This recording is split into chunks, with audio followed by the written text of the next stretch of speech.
Hello, everyone. My name is Swamp. And I'm going to stroke my own ego a little bit here. The needle drop today is from Swamp Johnson. Damn fine musician. Damn fine musician. I got the blues. I got the blues. I got the alcoholics blues. I like my country. Indeed I do. I like my country, but its wars make me blue. Yeah, I like my game. I like fighting, but not in someone else's name. But I'd spend all day alone in a trench if my daily thirst would only be quenched. I got the blues, I got the blues, I got the alcoholic's blues. There's no more beer for my heart to cheer. I used to drink whiskey, yeah, it would make me frisky. There's no more highball, no more gin. When will you be coming back again? Prohibition is the name. Prohibition, yeah, it drives me insane. Yeah, I'm so thirsty that soon I'll die. Going to evaporate, I'm just that dry. I don't need coke or ginger ale. Want the real thing, yes, by the pail. I got the blues, I've got the blues, since they amputated my booze. Yeah, lordy, lordy, withdrawals are hell. Trying to keep my mind on when things were swell. I don't need coke or ginger ale. I want the real thing, yes, by the pail. All right. Happy Friday, everybody. Once again, we are here. Swamp Live. Before we get going, I feel like I need to say this. It'll help everyone out, all right? Since the people, you guys who come and watch my content, YouTube generally thinks that you're naughty. They don't, a lot of you, YouTube is not a fan of. So, in the chat, go and click on the drop-down menu where it says Top Chat. Click it and turn it over to live chat. Because I've seen this a lot because it's a way that they remove people from the conversation. If you're on top chat, certain people that they don't like, they don't show up in the chat. So you're not actually seeing what everybody has to say, which I think is a bummer. Because if you've seen my community post guidelines, it's say whatever you want, repeat. And if it gets removed, it's not me. I'm not the one doing it. I mean, as great as YouTube is as a platform, they don't particularly like people to speak freely. So if you actually want to see what everybody has to say, that's also why I have the chat on the screen, because even if you don't see it, it will come up on the screen. But if you switch it over to live chat, then you can actually see everybody.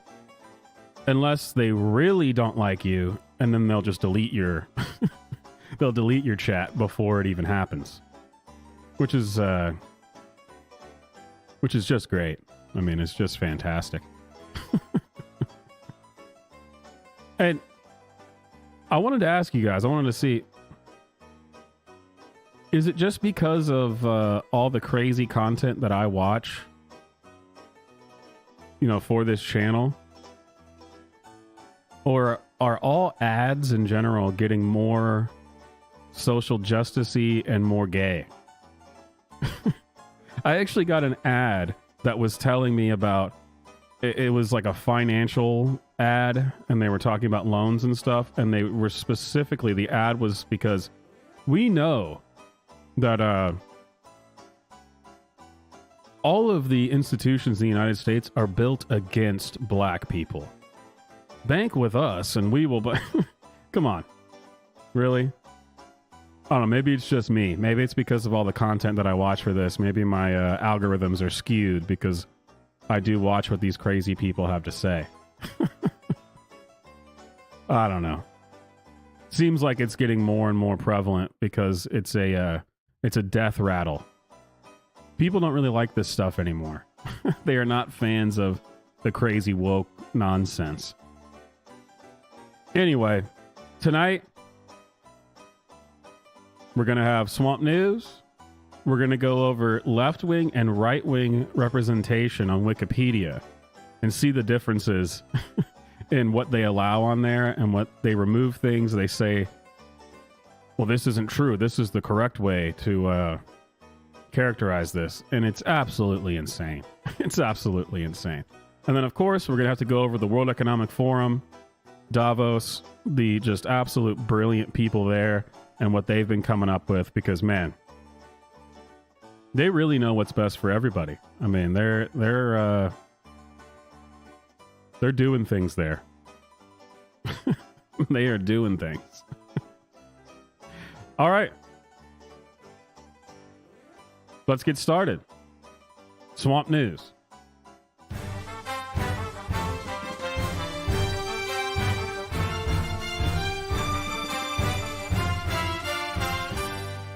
Hello, everyone. My name is Swamp Johnson, and this is Swamp News. Earlier this week, Joe Biden said, okay, you know what? Wait, hang on. Turn off the music. Turn off the music. Yeah, turn off the music. Listen, there was only one story this week that's worth talking about. There was a shooting in Texas. And all I have to say is, yes, I'm going to talk about it. Stop, okay? I'm going to talk about it. There's a lot of police officers that need to be fired, and I hope they get fired, okay? There wasn't too much funny news this week. Yeah, take Biden off the screen. Take Biden off the screen. There wasn't much funny news this week. There was a lot of nonsense about a shooting that happened in Texas. First of all, the transgender pictures of this guy are fake. Don't even listen to it. But the real problem is here, every single one of these police officers that did nothing for an hour while this was happening and prevented parents from going in when they weren't going to do it, they should all be fired. Every single one of them. Yeah, I know it's not funny, okay? Shut up. My producer's mad at me about this, okay? Listen, these people are sick. Not just the shooter, but the people, the men who stood by and did nothing, they're all sick. Every single one of them. Our society is in trouble, okay? No, I'm going to keep saying it. No, you don't get to cut me off. Listen, we need to address this. And it's not with laws. It's not with more gun control. These people need to be gotten rid of, okay? They all need to be fired. Every single one of them. No, turning the music back on isn't going to make me get back on topic, okay? No, listen. This is the real news, all right? We need to talk about this. What they did was wrong, and they need to be stopped. And hey, no, what? Really, guys, really?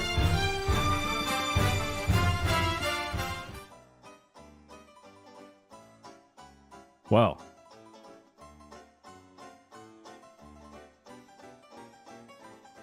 man, Swamp Johnson losing it a little bit there. As if that's not me. Man, now I need a drink.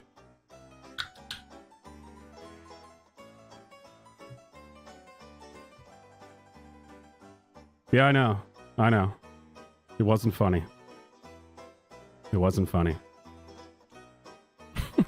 I'll work on that next time. Moving on.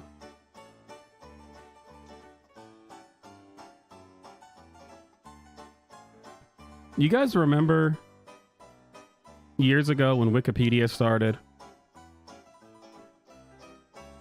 Every school said you can't use Wikipedia as a source because it wasn't reliable. You know, everyone was editing it. You couldn't use it as a source in school, in college, high school, whatever.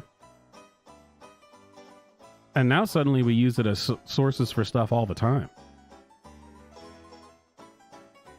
It actually used to be reliable somewhat back in the day, and now it's completely off the rails as a left-wing propaganda tool, but, you know, now we're allowed to use it. So let's see.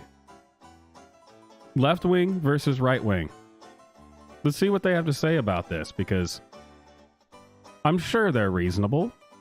You're allowed to quote them now. So let's start with comparing the Proud Boys and Antifa. Because if you listen to the news, they're you know, they're kind of the same thing, like on opposite sides. How much you want to bet which one of them they have a problem with, and it gets to stay up on Wikipedia? Yeah. So let's start with Proud Boys. Wikipedia. Totally, this is encyclopedia, man. The Internet Encyclopedia. We're allowed to quote this now in colleges. The Proud Boys is an American far-right neo-fascist. I don't even know what neo-fascist is. An exclusively male organization that promotes and engages in political violence in the United States. Sure, okay. The group originated in the far-right Talkies magazine. I don't even know what that is. In 2016, under the leadership of Vice Media co-founder and former commentator Gavin McInnes. Former? Isn't Gavin McInnes still a commentator? Doesn't Gavin McInnes have that show, Stay Off My Lawn? They're already not doing great on the facts here. Taking its name from the song Proud of Your Boy from the 2011 Disney musical Aladdin. That's how you know it's far-right craziness, if it's based off of a song from Disney. Although the Proud Boys initially emerged as part of the alt-right, again, how do they keep saying this stuff? And isn't that a matter of opinion? I mean, if you say this stuff about left... We'll get into it. McInnes distanced himself from his movement in early 2017, saying the Proud Boys were alt-light, while the alt-right's focus was on race. I love how they take jokes and then just say that it's serious, alt-light. The rebranding effort intensified following the white supremacist Unite the Right rally. Enrique Tarrio, which of course is just a total white supremacist sounding name, has been the chairman of the Proud Boys since late 2018. According to a former federal prosecutor and the transcripts of a 2014 federal court proceeding, Tarrio had previously served as an informant to both federal and local law enforcement. What a snitch, man. What a snitch. I love far-right, alt-right, alt-light, neo-fascist. Come on, we all know what the Proud Boys are. Basically started as a drinking club. And I love how they try to say McInnes distanced himself from it. As if it was like, it was getting, like they're implying like it got too extreme for him. He said why he distanced himself from it. He just didn't want to become the leader of it. And he felt that, hey, you know, it should be more of a fraternity, a group that, you know, he didn't want to become the leader. He wanted it to be more of a group thing. But anyway, far right, neo-fascist. And of course, don't forget, promotes and engages in political violence in the United States. Not only do they engage, but they promote it. Wow. According to Samantha of the International Center for Counterterrorism, oh, this will be good, the group believes men and Western culture are under siege. I love how they proudly proclaim that it's under siege, but then when someone says, hey, it's under siege, they say, wow, you are crazy. That's not happening. It's totally not happening. Although the group officially rejects white supremacy. Really? It's kind of funny that you called them a white supremacist group, but they officially reject it. But okay. Kuttner believes that, quote, Western chauvinism is code for the white genocide conspiracy. Oh, man, dude. In lieu of evidence, we're just going to say Kuttner believes that, quote, Western chauvinism is code for the white genocide conspiracy theory. It's kind of like how Tucker Carlson, they say, promotes the Great Replacement theory, even though they don't have evidence of it. and they say, well, he doesn't promote it directly. It's a dog whistle. It's a dog whistle. Furthermore, members have in the past participated in overtly racist events, and events centered around fascist, anti-left, and anti-socialist violence. Well, I mean, I can agree with anti-socialist violence, but what do they mean by overtly racist events and events centered around fascist, anti-left? Well, they say a Trump rally is a racist, fascist rally. It's all about how they define these words, right? I mean, it seems a little ridiculous to me, but the Proud Boys glorifies violence, and the Southern Poverty Law Center, yeah, because the SPLC, man, they are known for just being on top of it nowadays. They're just fantastic. Has called the group an alt-right fight club that uses rhetorical devices. Oh, man. I love this. Let's go to what other people say about them. The SPLC calls them an alt-right fight club. Kuttner believes that what they say is code for white genocide, even though they said earlier that they deny. They say that, no, we're not white supremacists, but we can't trust them. We can't take their word for it. What we're going to do is go to people outside of it who hate them, who have no particular reason to lie. Why would they lie about that? That's crazy. Yeah, come on. Yeah, the SPLC, give me a break. The organization has been described as a hate group by NPR's The Takeaway. The hell is The Takeaway? The Takeaway is a morning radio news NPR news radio program. I'm sure they're trustworthy. The organization has been described as a hate group by NPR's The Takeaway and the SPLC, the Anti-Defamation League, which, of course, just does fantastic work, has described the Proud Boys as extremist, conservative, and, quote, alt-light. Come on, man. This is just nothing but opinion pieces. Like, this is just, well, we say this. Come on. Are you serious? They even said in this that, well, they deny it and they say they're not this. But let me bring out a bunch of people who agree with us and we'll put it in their Wikipedia page. Yeah. Fantastic. So the Anti-Defamation League has described the Proud Boys as extremist, conservative, and alt-light, and overtly Islamophobic and misogynistic, transphobic, and anti-immigration. And, God, it keeps going. All too willing to embrace racists, anti-Semites, and bigots of all kinds. And notes the group's promotion and use of violence as a core tactic. They just keep saying the same things over and over again. And you know what? I think I'll put in my Twitter bio, overtly Islamophobic and misogynistic, transphobic, and anti-immigration. Sounds based. I'm with it. Well, because it's like how they say that Kuttner believes that, quote, Western chauvinism is code for white genocide. What they call Islamophobic, misogynistic, transphobic, and anti-immigration, we know that that's not actually what it is. That's not actually what's going on here, right? I mean, that's just stupid. They say this all the time. If you say, I really don't think people should be entering our country illegally.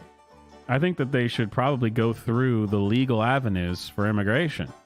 Oh, well, that makes you anti-immigration. That makes you Islamophobic and misogynistic and transphobic, and probably you hate gay people. I mean, sure. I mean, why not? Yeah, of course. The group has been banned from numerous social media networks. That's how you know they're bad, including Facebook, Instagram, and Twitter, as well as YouTube. What a weird way to write that. Who? Including Facebook, Instagram, and Twitter, as well as YouTube.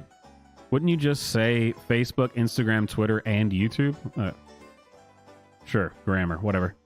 On February 3rd, 2021, the United States Justice Department announced the indictment of members for conspiracy related to the 2021 United States Capitol attack. That's what they call January 6th now, huh? The Canadian arm of the group... There's a Canadian arm of the group? I had no idea. Folded after being officially designated a terrorist organization on the same day. Totally not, collusion between the governments there on the same day. Just pure chance, pure chance.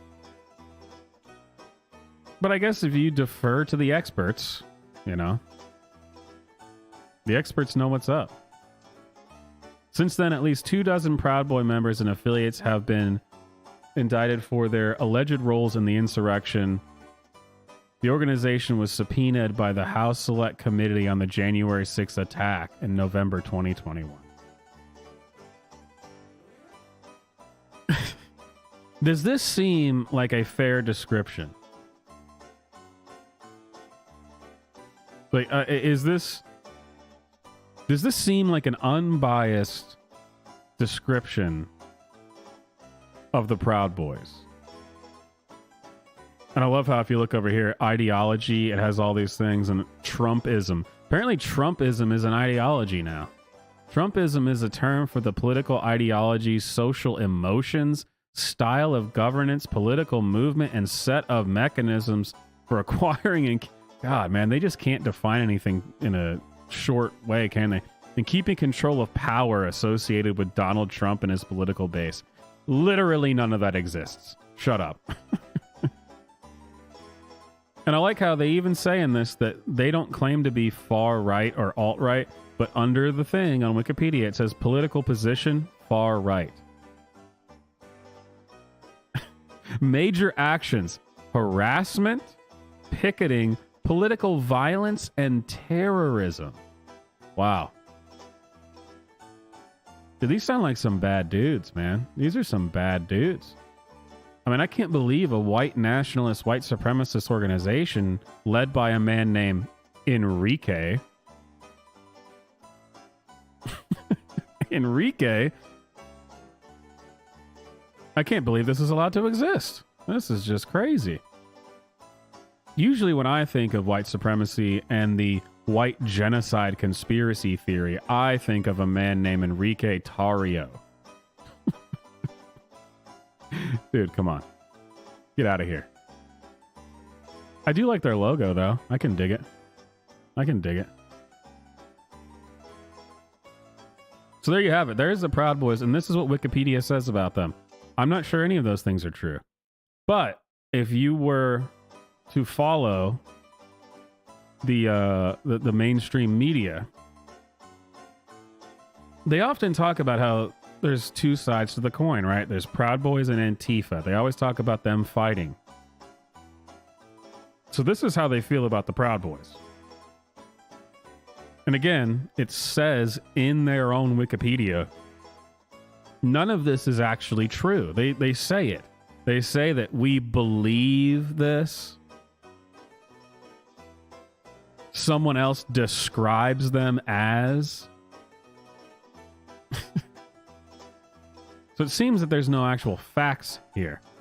But if they were to be fair, surely Antifa would have similar things, right? Because we actually know for a fact that people who identify as Antifa burned down our country for 2 years. Surely they must also be chastised by Wikipedia, because this is not a description of the Proud Boys. I mean, it's obviously not a description. It's an indictment of them. It's saying how bad they are. Let's see what they have to say about Antifa, because they gotta be just as hard on them, right? All right, Antifa, the United States. Antifa is a left-wing oh, not even far left, just left-wing. I think we had Proud Boys. American far-right neo-fascist. Antifa is a left-wing anti-fascist and anti-racist political movement in the United States. Well, that sounds great. That sounds great. I mean, surely they've never done anything wrong. That's what a glowing review. As a highly decentralized array of autonomous groups, Antifa uses both nonviolent and violent direct action to achieve its aims. We got to say nonviolent first. But, this is called violent direct action. Really? What did they say about the Proud Boys? Promotes and engages in political violence. Antifa, well, they use both nonviolent and violent direct action. It's not political violence. It's not political terrorism. And again, here we go, continuing. Much of Antifa political activism is nonviolent. They keep saying this, involving poster and flyer campaigns, mutual aid speeches, protest marches, and community organizing. Man, these guys sound great. Man, they think these must be the coolest guys around. Some who identify as Antifa also combat far-right extremists, such as neo-fascists and white supremacists. Wow, they're doing the Lord's work here. I mean, because we know that the far-right extremists, neo-fascists, and white supremacists are the Proud Boys. So, I mean, that's great of them. And at times, law enforcement. I like how whenever they bring up any of their violence, it's always like, well, it's sometimes. I mean, they use both non-violent and violent. I love how they don't actually say that they attack law enforcement. It's just like, some who identify as Antifa combat far-right extremists and at times law enforcement with tactics including digital activism, doxing, harassment, physical violence, and property damage. Does this so far seem like a fair assessment?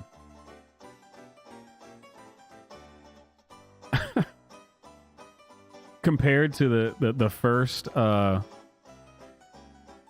compared to just the first that's the first paragraph from Antifa on Wikipedia. Compare that to just the first sentence of the Proud Boys. Proud Boys is an American far-right neo-fascist and exclusively male organization that promotes and engages in political violence in the United States. That's a lot of information and a lot of affirmative statements. So you're making a lot of claims here. The first sentence for Antifa. Antifa is a left-wing anti-fascist and anti-racist political movement in the United States.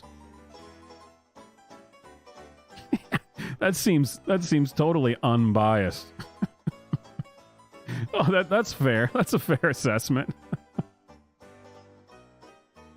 And I love how they still associate it with just anti-fascism movement after World War II, as if it is in any way still related to actually being anti-fascist. Come on, get out of here. Individuals involved in the movement tend to hold anti-authoritarian, anti-capitalist, and anti-state views. Well, they're anti-authoritarian unless they are the authoritarians, like every good socialist, communist, or leftist jackass out there. No, we just don't want you to be the authoritarians. You disagree with us? Well, we'll bash your windows, destroy your business, dox your family, and potentially kill police officers who try to stop us. How very anti-authoritarian. Individuals involved in the movement tend to hold anti-authoritarian, anti-capitalist, and anti-state views, subscribing to a range of left-wing ideologies. This might as well be an endorsement of these people. It sounds so nice, so even-handed. The majority of individuals involved are anarchists, communists, and socialists who describe themselves as revolutionaries and have little allegiance to liberal democracy, although some social democrats also adhere to the the Antifa movement. Dude, this is just stupid. I mean, what is... The name Antifa and the logo with two flags represents anarchism and communism are derived from the German Antifa movement. Dartmouth College historian Mark Bray, author of Antifa, the Anti-Fascist Handbook, credits anti-racist action as the precursor of modern Antifa groups in the United States. And if you're in the punk community at all, if you've ever, been to punk shows and stuff, you've probably heard of anti-racist action. If you just give it a good name, it must be good. Anti-fascist, anti-racist. These people are assholes. There's nothing else to say. And I love how in this one paragraph alone, they actually gave you some information about the group. Whereas when you go to Proud Boys, none of this that we went through actually told you anything about the group. It was all other people say, the SPLC, the ADL, NPR, whoever Samantha Kuttner is from the International Center of Counterterrorism. It's all what they say about them, nothing about the Proud Boys and who they actually are. Whereas here, we just got a decent history and description of Antifa. Oh, thank you for that. The American Antifa movement grew after Donald Trump was elected president of the United States in 2016. Antifa activist actions have since received support and criticism from various organizations and pundits. Some on the left criticize Antifa's willingness to adopt violent tactics. Who? Where? Does anybody know any Democrats who were out there condemning Antifa's violence for those 2 years that they were destroying shit?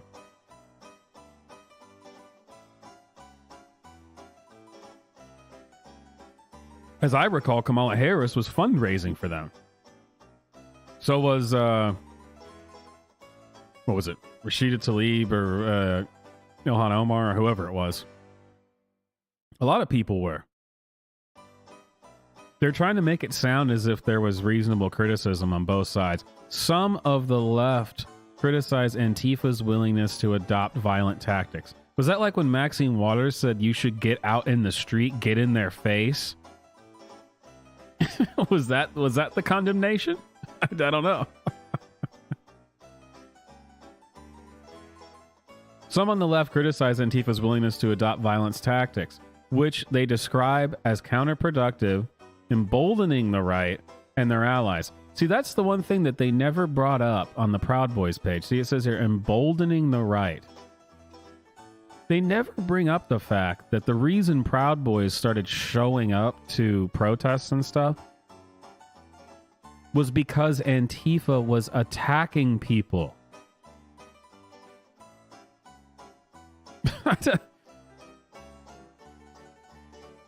Who's the asshole here? The person who goes out and throws bricks through windows and attacks police officers, threatens to kill people, actually kills people, fire bombs city buildings?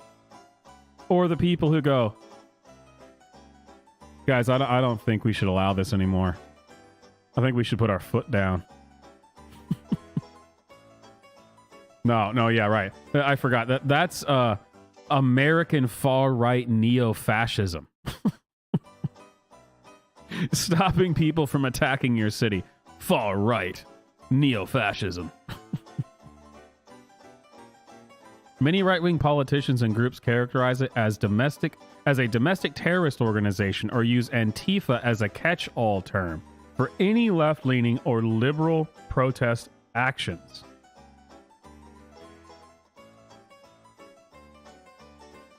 I love how they would do this. All they do is gaslight, where someone would say that Antifa was at this event and they attacked people. Well, Antifa, really? Oh, Antifa, the boogeyman Antifa. Oh, how do you know they were Antifa? There was like a dozen flags and patches, and they were wearing black bloc, and they said they were Antifa? Nah, Antifa's just an idea. It's not a thing. Come on. Get out of here. You are absolutely wrong about that. Many right-wing politicians and group characterized it as a domestic terrorist organization or use Antifa as a catch-all term for any left-leaning or liberal protest actions. Some scholars argue that Antifa is a legitimate response to the rise of the far right, and that Antifa's violence is not equivalent to right-wing violence. I love how they just put it right in there. Good job, Wikipedia. So we have the defense right here. Did they say any of this on Proud Boys? Did they say anything about, well, some say it was a response to left-wing violence. No, it didn't say that. It just said that they promote and engage in political violence. Why are you being so fair with Antifa and not with the Proud Boys? One may start to think there's a bias here. But I don't know. I'm not an expert. I don't work for the New York Times. Consult the experts. Scholars tend to reject the equivalence between Antifa and white supremacy. Hey, scholars, I told you, the experts, man. The unnamed experts. Come on, man. They're all just, scholars tend to reject the equivalence between Antifa and white supremacy. You know, experts once said that the vaccine was 100% effective. Are we allowed to talk? I'm pretty sure we're allowed to talk about that now, right? There have been numerous efforts to discredit Antifa by various white-wing groups. I'm talking really funny right now. Let me try this again. There have been numerous efforts to discredit Antifa by various right-wing groups and individuals.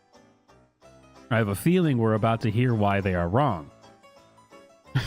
Some have been done via hoaxes on social media, many of them false flag attacks originating from alt-right and 4chan users posing as Antifa backers on Twitter. Some hoaxes have been picked up, and this is not a Wikipedia article. Like, this is not a definition of Antifa. This is an article defending Antifa.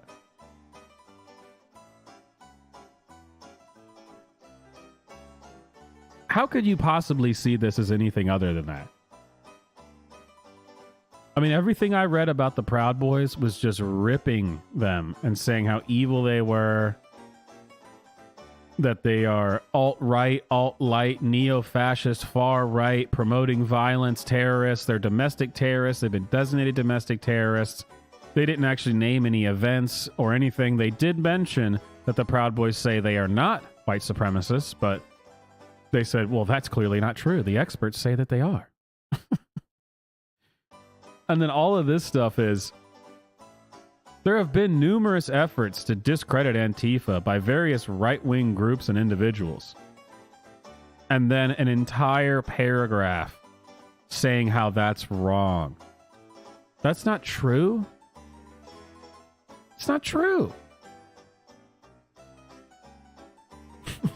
Brilliant. This entire article can be summed up in the thing that they always say. Whenever someone criticizes them, they always go back to the name. Well, aren't you anti-fascist? Well, yeah, sure. Well, then you're with us. No, you guys are fascist as hell. No, we're anti-fascist. It's the name. Oh, okay. We're the anti-bad guys. Aren't you anti-bad guy? What makes us the good guys because we're anti-bad guy. Oh, yes. I should write for Wikipedia because apparently that's all they wrote down.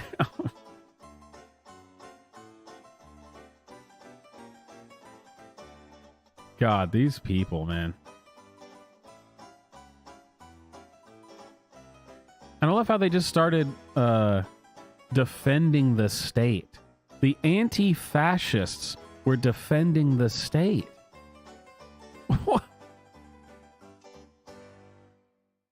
Let's see what they have to say about... Okay. While the Trump administration blamed Antifa for orchestrating the George Floyd protests of mid-2020, analysts of federal arrest found no link. Dude, it's the experts, man. The experts. You don't even need to think about it, bro. The experts. There were repeated calls for Donald Trump and William Barr to designate Antifa as a terrorist organization, despite the fact that it is not an organization.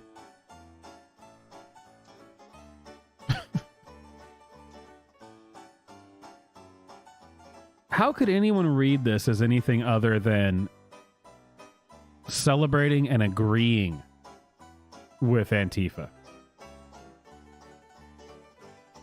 All right, before I move on to the next thing, so we got Proud Boys and Antifa, comparing them on Wikipedia. I think we can reasonably say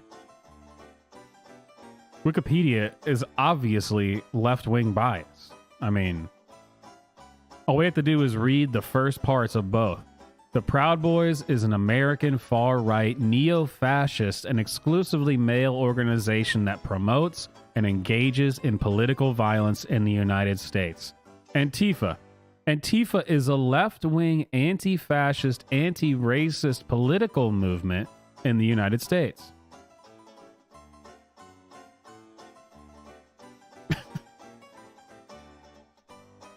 Based on just those two sentences, which one do you think they like? This is so stupid. So, the next comparison.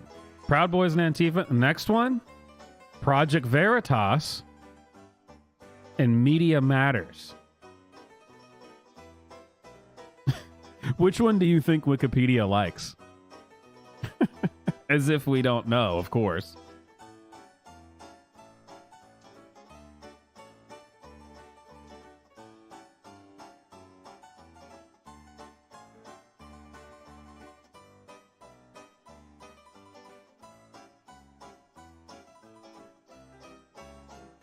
Here we go, right off the bat. Should we do this thing where we compare the first sentence of both just to see? First sentence for Project Veritas on Wikipedia. Project Veritas is an American far-right activist group founded by James O'Keefe in 2010. So already, far-right. We know, we've been conditioned, we've been told, if you hear far-right, you should be afraid. Be afraid. So let's see what they say about Media Matters. Media Matters for America is a politically left-leaning nonprofit organization and media watchdog group. If you know anything about Media Matters, it is about as the most insane left-wing propaganda you can get. They are known for lying their asses off all the time with verifiably false things. Project Veritas is an American far-right activist group founded by James O'Keefe. Far-right activism. Media Matters is a politically left-leaning nonprofit organization and media watchdog group. Yeah, okay. So let's continue. Project Veritas. The group produces deceptively edited videos of its undercover operations, which use secret recordings in an effort to discredit mainstream media organizations and progressive groups.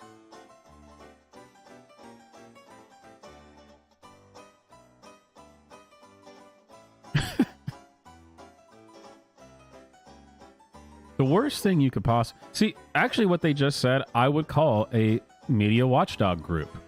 That's what they said about Media Matters, a media watchdog group. But I love how that's how they characterize it. It's discrediting mainstream media organizations and progressive groups. Or we'll film you saying some dumb shit, and then we'll show everybody that you said some dumb shit. And then you go, well, wait a minute. That's not nice. Ah, okay. The group produces deceptively edited videos of its undercover operations, which use secret recordings in an effort to discredit mainstream media organizations and progressive groups. Project Veritas uses entrapment to generate bad publicity for its targets and has propagated disinformation and conspiracy theories in its videos and operations.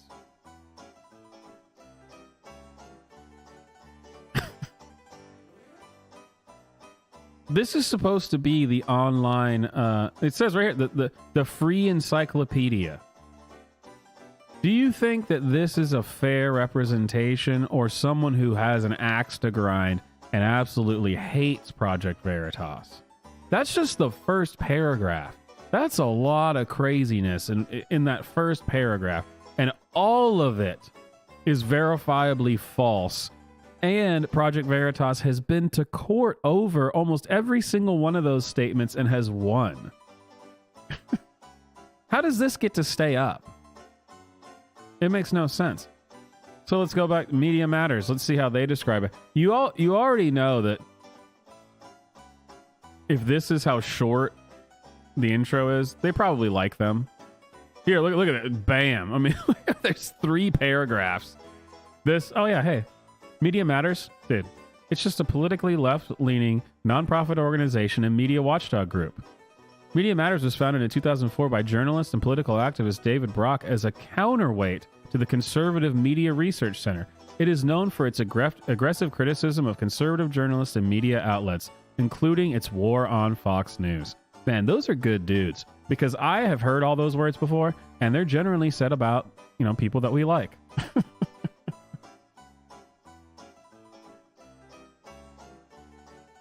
I mean, there's definitely no bias there.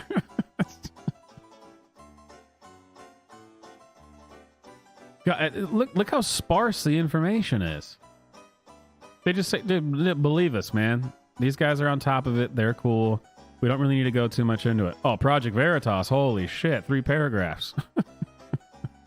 Targets of Project Veritas include Planned Parenthood, the Association of Community Organizers for Reform Now, NPR, CNN, The Washington Post. In 2009, Project Veritas associates published misleading videos that depicted ACORN, the Association of Community Organizers for blah, blah. Those stupid freaking left-wing names. Depicted ACORN employees providing advice on concealing illegal activity, causing ACORN to shut down after losing funding. ACORN was cleared of wrongdoing by the Attorney General of California in 2010, and the associates paid a total of $100,000 in settlements to an ACORN employee who sued for defamation. I don't know this one specifically. I'd like to find out what happened here. Does anybody know?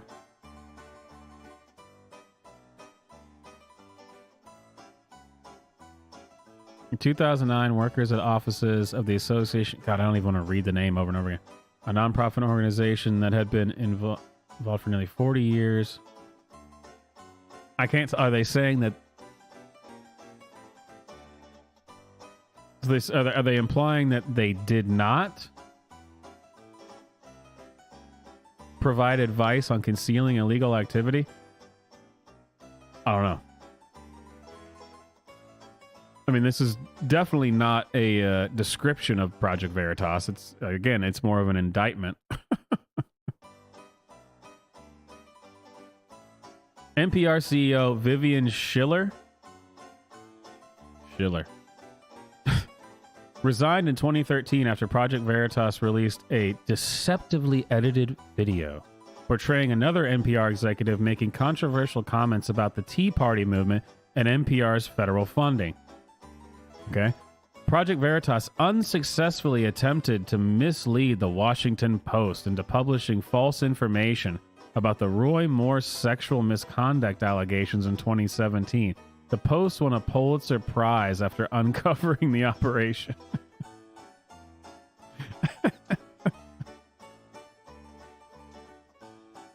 It's funny how they just say stuff. Sure, we'll pretend that happened. I'm sure they won a Pulitzer Prize. I mean, Obama got the, oh hell, what was it? The, oh, why am I blanking on the name? The Nobel Peace Prize. You know, after bombing the shit out of a bunch of people, but but hey, he did win the Nobel Peace Prize. So, you know. As a non-governmental organization, Project Veritas is financed by Conservative Fund Donors Trust, which provided over $6.6 million from 2011 to 2019, and other supporters including, the Donald J. Trump Foundation. Ba, ba, ba. In 2020, the New York Times published an expose detailing Project Veritas' uses of spies recruited by Eric Prince to infiltrate, quote, Democratic congressional campaigns, labor organizations, and other groups considered hostile to the Trump agenda. Yeah. Wait, is this more of that Trumpism that I read about under the ideological affiliations of the Proud Boys?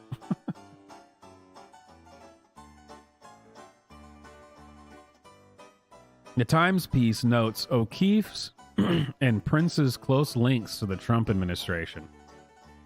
God, man. And details contributions such as a $1 million transfer of funds from an undisclosed source to support their work. The fundings were based in part on discovery documents in a case brought by the American Federation of Teachers, Michigan, which had been infiltrated by Project Veritas. Seriously. In these 3 paragraphs, did they say anything about all the lawsuits, how these turned out, and how they've won every time they've been in court? I missed that part of it if they said it. So I don't know if I don't know if that was... Maybe I missed it. I don't know. So that is more of a hit piece on Project Veritas. That should not be on the free encyclopedia. That is not a definition. That is not an explanation for what Project Veritas is. But hey, on Media Matters, we just get this right here. Bam.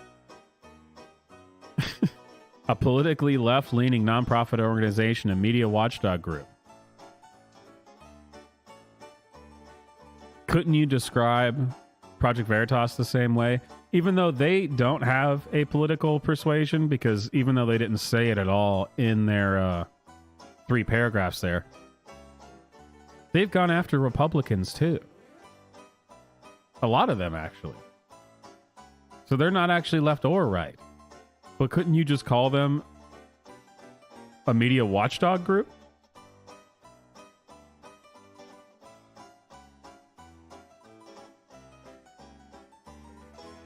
I mean, these guys at Media Matters, I've seen them like post some of the craziest stuff I've ever seen, making claims about Steven Crowder and Tucker Carlson that is completely not true.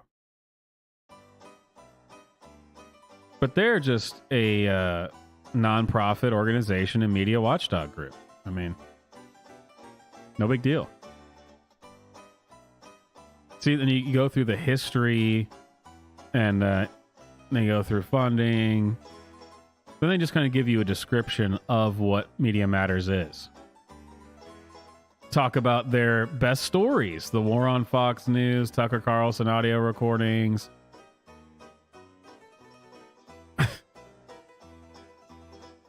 So this is actually them just describing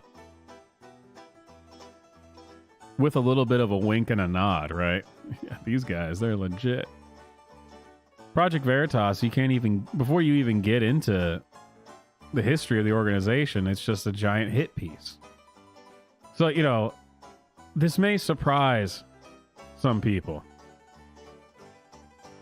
I think there might be a left-wing bias on Wikipedia. Is it too early for me to assume that? I could be wrong, I guess. I think that this is kind of utter nonsense. But, you know, what do I know? I'm a cartoon on the internet that is not an expert. Nor would I ever claim to be one. All right, that was left versus right Wikipedia. I think I made my point. So, of course, coming up next, we got to talk about the World Economic Forum. I think the meeting, the summit, whatever they call it, I'm pretty sure it just ended. Today or yesterday.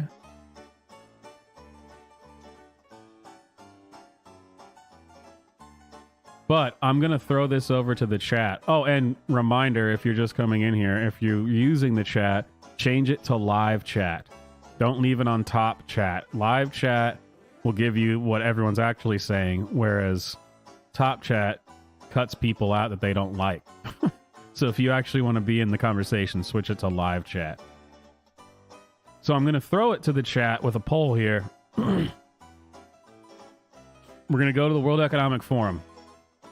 Should we explore CEO of Pfizer, the CEO of YouTube, or the what did they call it?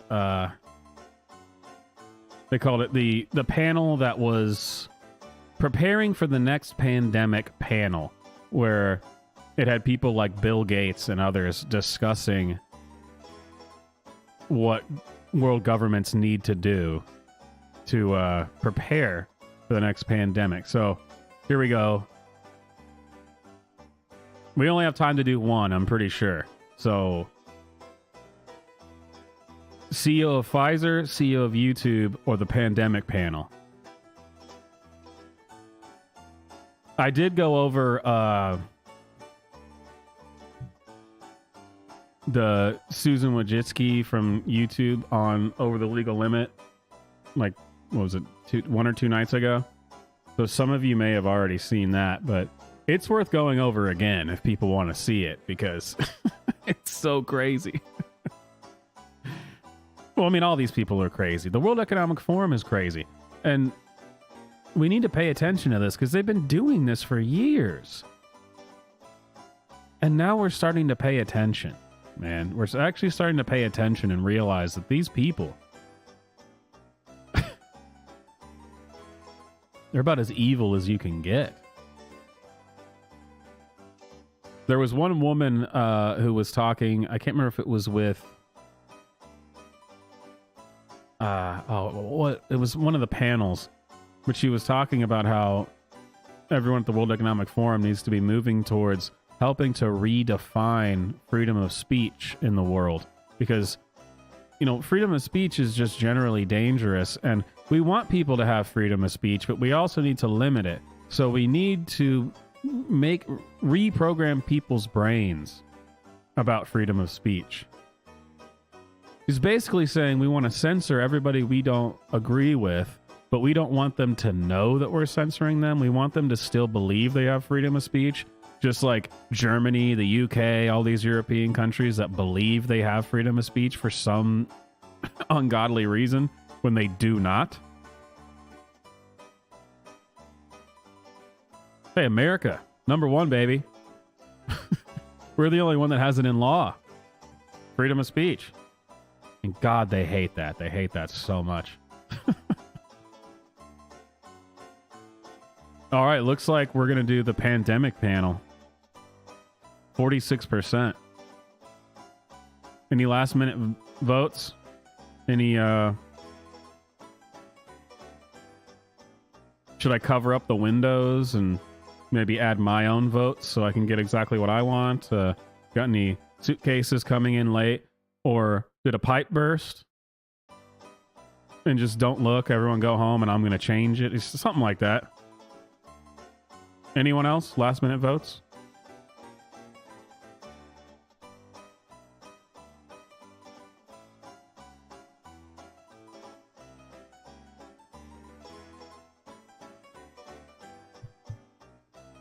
All right. 46%. The pandemic panel. It's because everyone wants to see Bill Gates. That guy really knows what he's talking about, man. Yeah, conspiracy thing. I think it'd have to be a live stream. I don't know exactly, because I feel like if I did it, I would want to go over a whole bunch of different ones.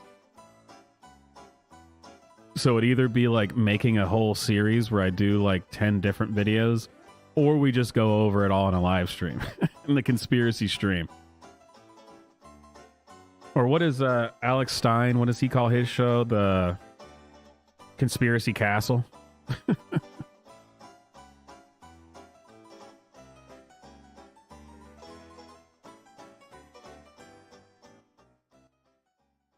But it also depends on what do people consider to be conspiracies. I mean, that's the thing. If I was going to do conspiracies, it'd have to be like some actual wild stuff, not like the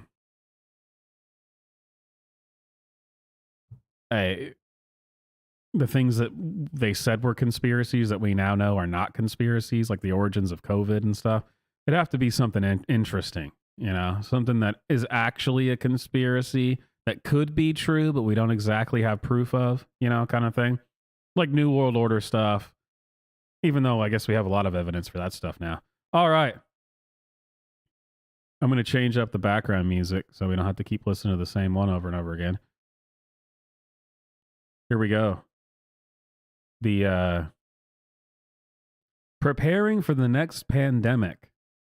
World Economic Forum 2022. Let's see what these absolute pieces of human garbage have to say about this. I'm not biased or anything.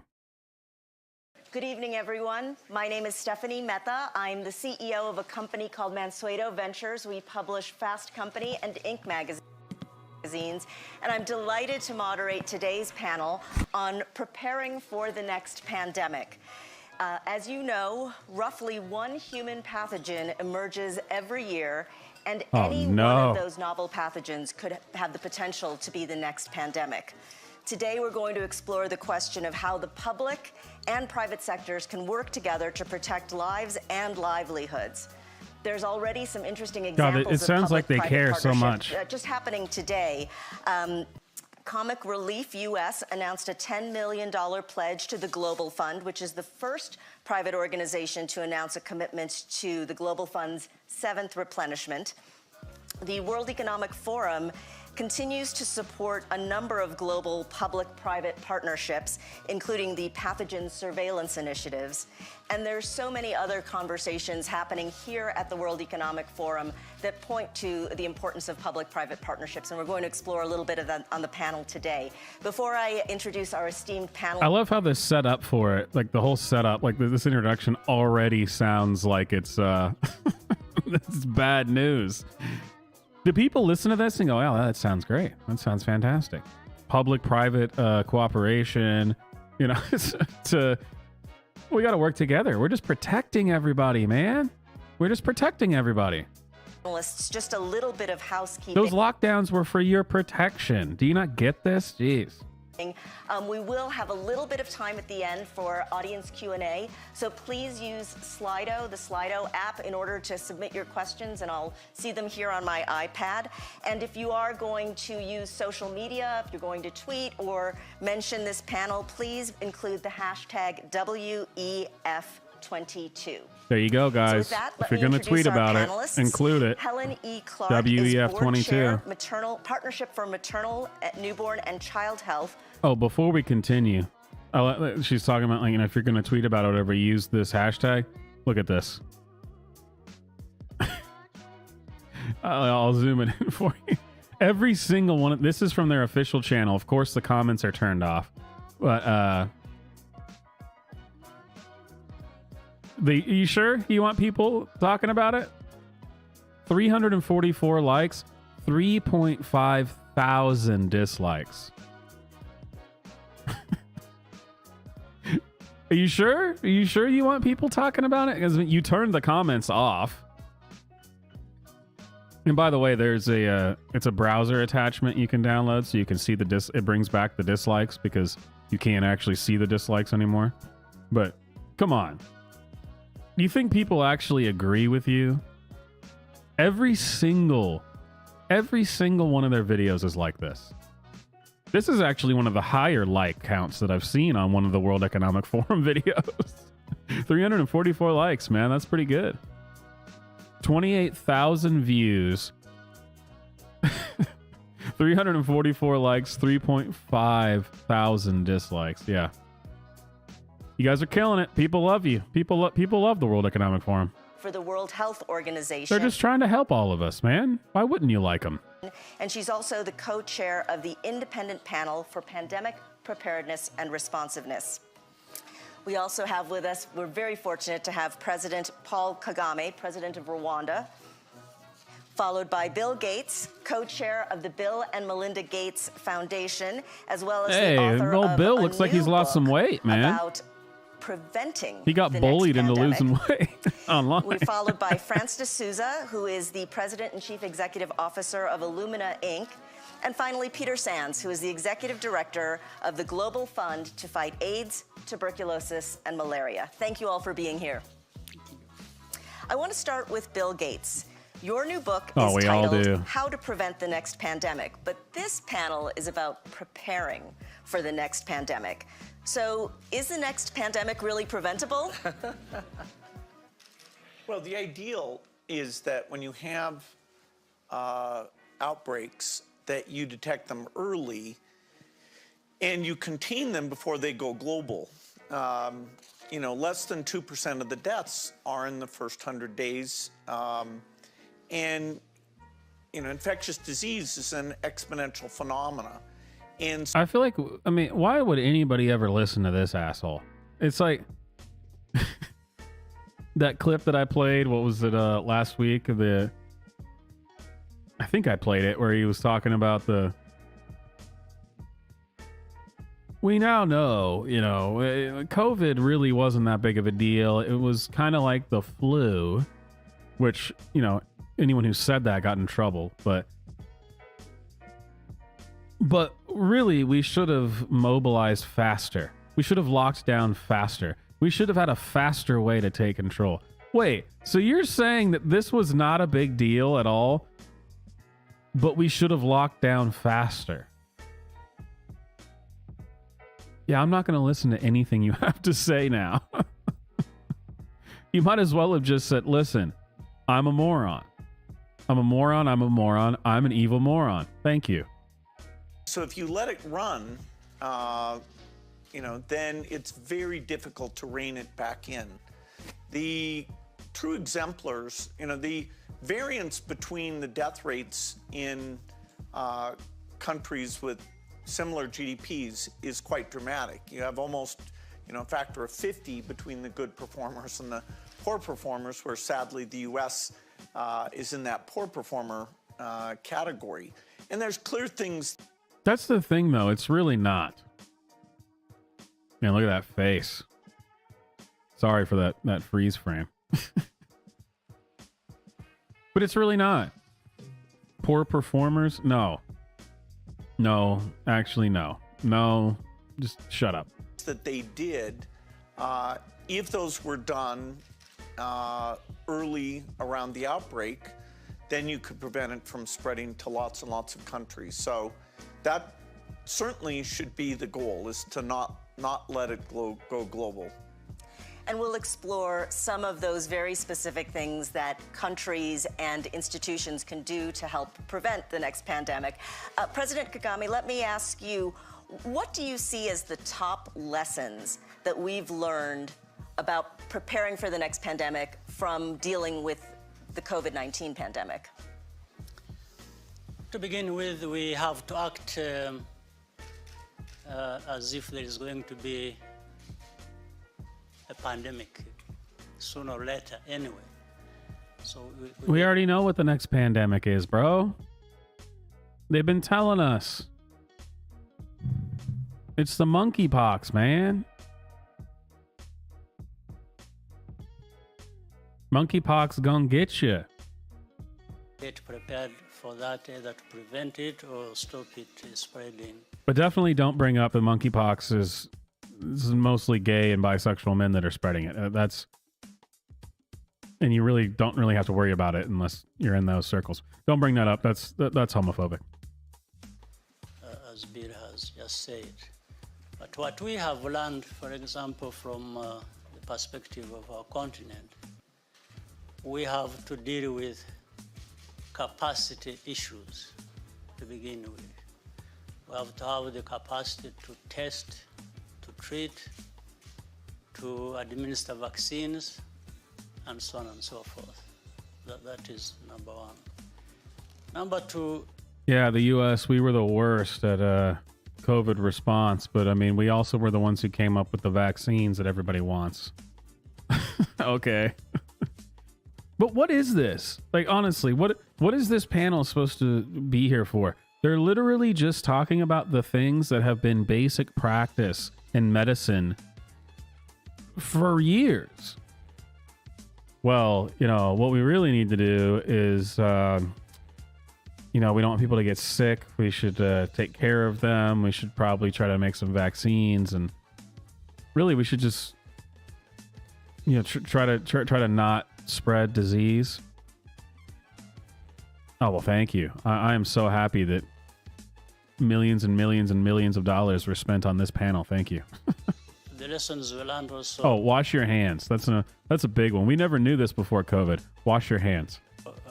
Show us that we have to avoid to always be dependent on others for things that our lives depend on.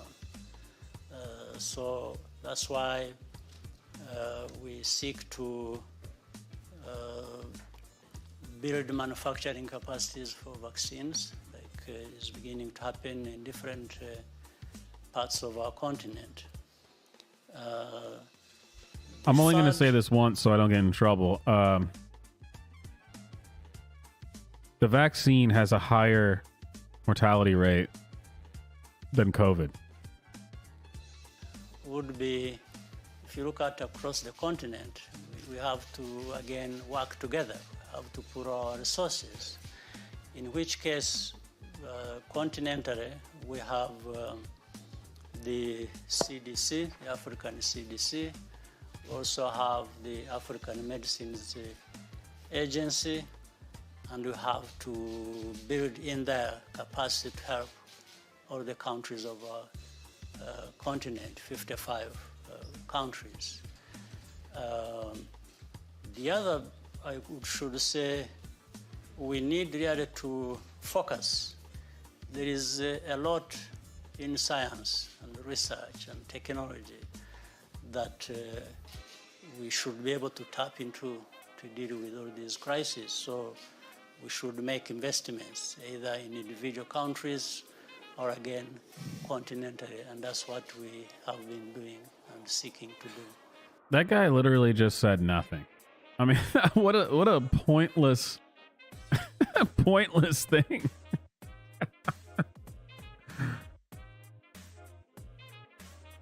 This is the World Economic Forum is just a bunch of people who are narcissists who think that they should control what everybody else does, even though they literally don't have anything to contribute. They're like, I don't give a shit what you have to say. Oh, well, we'll make you. We'll make you care. If you don't, we'll lock you down. Okay, thanks. Helen, your independent panel released a report in May of this year, and the title was Transforming or Tinkering? Inaction lays the groundwork for another pandemic, which is very sobering and very blunt. Is it? Can you talk a little bit about what is preventing private players and governments from taking the steps that you laid out in your initial reports? So in the initial report, we observed that there'd been previously around... See, the thing is, if we give more power to the governments, we can totally, it's all, we just need more power, man. We just need more power. Man. Is this going to be a new meme format right here? Oh, God.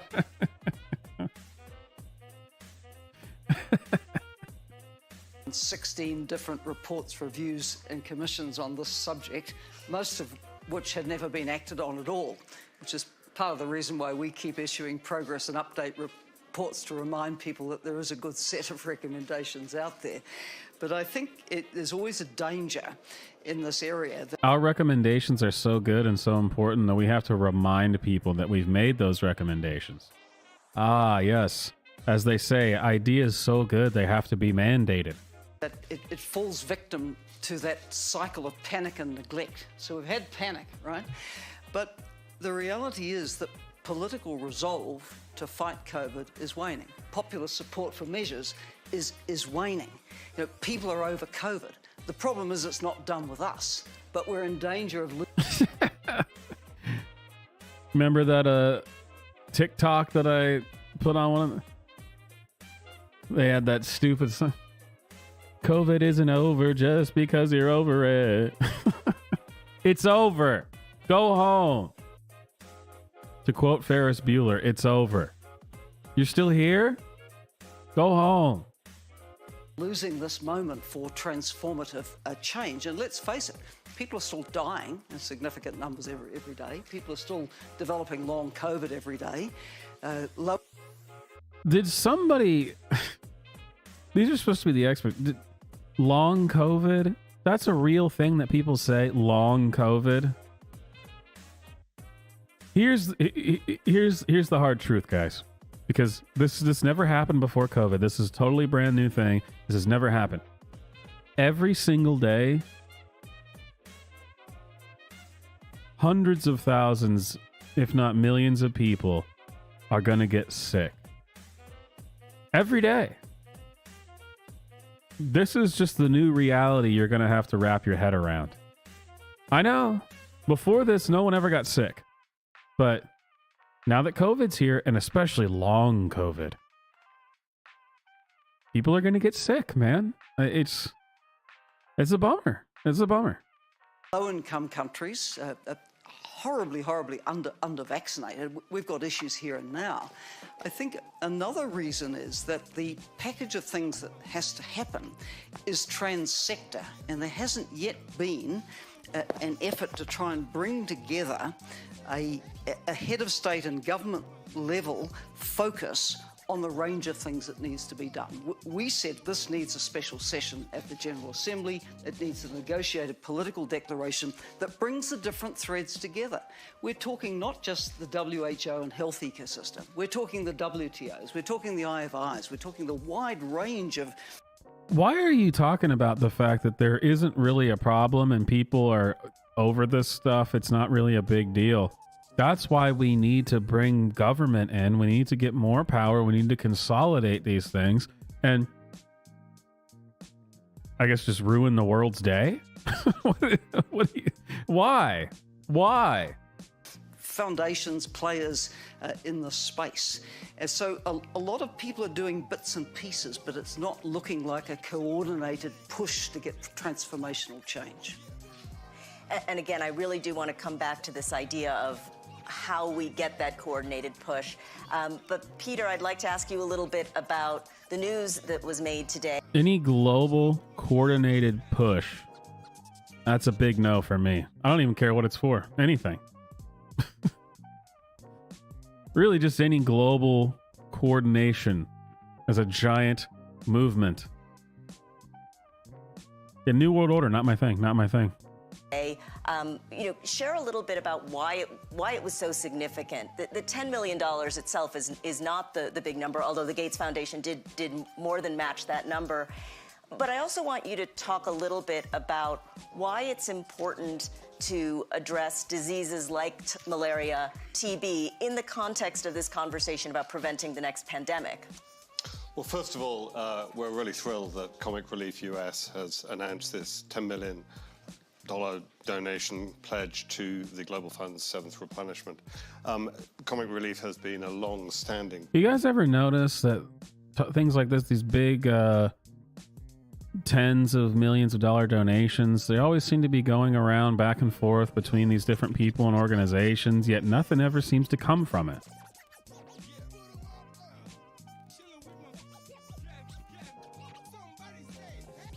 Just me? I'm the only one who's noticed. The amount of money that's been donated to end world hunger.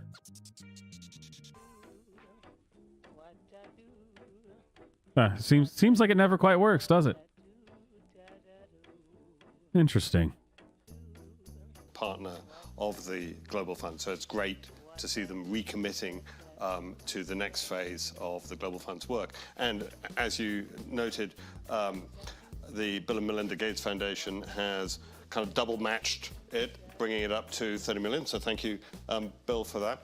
And this is our first private sector pledge for this replenishment campaign. Now, 30 million is a great start. The target is 18 billion, so we have a little ways, a little ways to go. But it is incredibly important to have significant private sector engagement in the way the Global Fund works, both from a financial perspective, because quite frankly, development assistance for health budgets aren't going to meet the total requirements of all the needs. What an utter waste of time this is.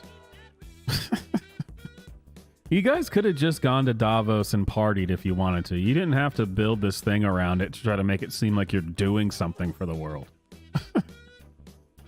We get it. You're the richest people in the world. Just go do rich people shit. What does it say in the background? I get like dedicated to making, the world better or some shit.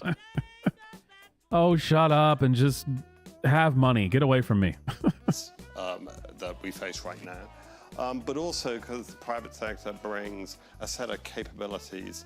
We have partnerships with tech companies, with Coca-Cola on last mile distribution, all sorts of different partnerships. So it's not just the money. We like the money, but it's what comes with the money in terms we of like the money, private of course. sector skills and expertise. I like money.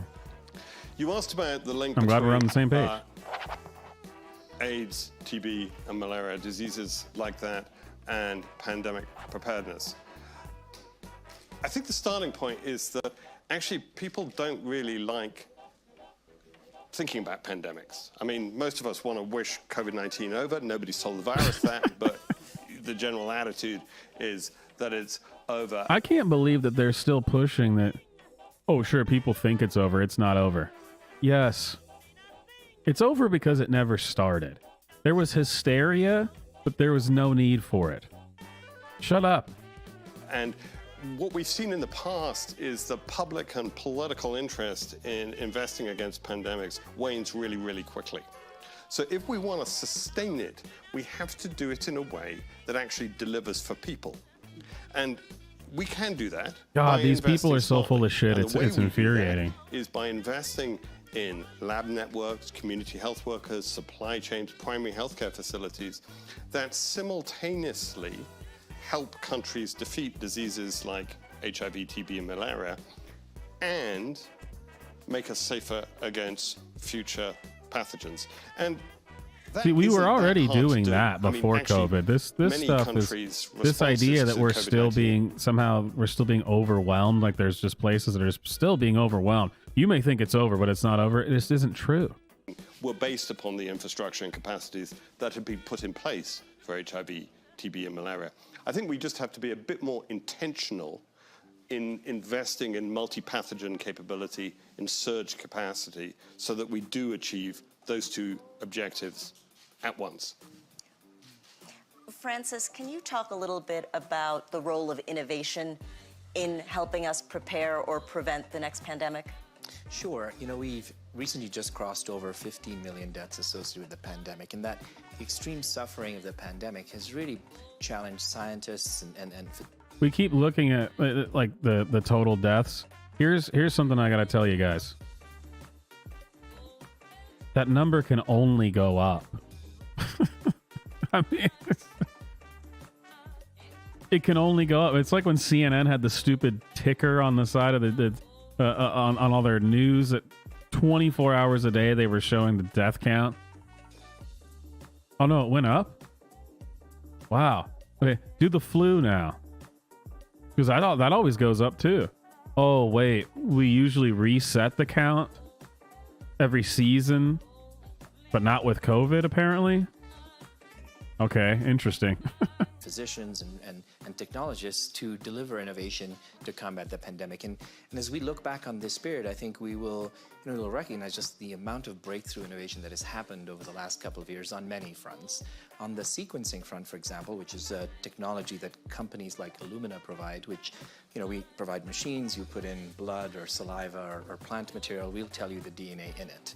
What's happened is over the last few years, the price of sequencing has dropped from $150,000 a genome in 2007 to $600 a genome today. So over a 99% drop in the price, and we've publicly committed to taking. Look at their faces, man. What is the deal with these people? It seems like they hate each other too. I mean, look at that. And we've started to see that pay off in a number of ways. Right at the beginning of the pandemic, oh, where the hell is it? Wuhan, you know, the first notification to the WHO was on. Oh, I can't get to it exactly, but 2019. 10 their days face. Later, it seems like they hate each other as well. We were working in Shanghai on that, and then Stefan Ansel at Moderna talks about the fact that they took that data, so they never had the live virus on their site. They used the genomic data coming off those machines to launch their vaccine development program. And then since then, we've seen sequencing now deployed around the world. Over 190 countries now have sequenced. Has anybody besides me noticed that this is more about them bragging about things that they're doing or things that they've done, and has little to nothing to do with preparing for the next pandemic? Countries, that's allowed us to watch and track how the virus is mutating, how it's spreading, and that informs whether the tools we're using, like diagnostics or therapeutics or vaccines, are going to hold. And it also helps us make policy decisions around, well, should we do a travel ban because we haven't yet seen local spread, or is it too late to do that? Now, there's still more work to do, and while we have the components to prevent, the technology components to prevent a future pandemic, we now have to do work on the policy. I'll give you an example. When South Africa and Botswana raised the alarm... See, look at all their faces. They look like they don't like each other either. ...about a new variant that they'd noticed. The knee-jerk reaction from the United States and Europe was to immediately put a travel ban on them. So instead of rewarding them for that's racist. Travel bans are racist. Was already circulating in Europe, the reaction was to punish them. And so we need policies yeah, in place. It's bad, man. If a country identifies a variant, we need to help them. We need to do a surge of vaccines or therapeutics or testing. We need to help them financially and make it safe for countries to report that they see a virus emerging. And then we also need to make this a global... See, look that woman and then that dude on the right. Don't they just look pissed? Like, God, when is this going to be over? When am I going to get to spew my nonsense again? I don't care what this guy has to say. Infrastructure. You know, we now know that ultimately we're only as strong as the weakest among us, and so we need a global surveillance infrastructure. I guess the good news is, as we're deploying this infrastructure around the world, it provides infrastructure not just to fight future pandemics, not just to fight future pathogen outbreaks, but also to help countries deal with other diseases, like cancer, for example. They can leverage the sequencing infrastructure, or cardiovascular disease, or genetic diseases. And so as we lay this out to fight the pandemic, we can emerge from this stronger, and we should make This is a meeting for them to get together and brag about things that they think that they're doing that are good, and then discuss ways that they can continue to spread money amongst themselves, is what it seems to be. Thank you, Bill Gates, for that $15 million. And we sent $12 million to this guy sitting next to me, and he sent it over to this guy. And oh, okay. Dude, this is preparing for the next pandemic. Commitment. You started with this. We can't prevent future outbreaks, but we should commit to say this could be the last pandemic we see. Let me follow up with Bill Gates on something that was really important about what Francis said, which was that, you were in Wuhan, you were able to identify using next generation sequencing the risk, but that information was not disseminated as widely as it should have been, and there was, this degree of inaction. And before we even get to the policy piece, which is very important, I'd like to ask Bill Gates, since you cover this in your book, how do we come up with a coordinated effort? What is the path to creating some sort of global response so that we can help the weakest link get stronger? Well, there certainly was time enough for some countries to respond and have. Does anybody actually know how Bill Gates got this role? I mean, how did the guy from Windows end up on a panel about world health?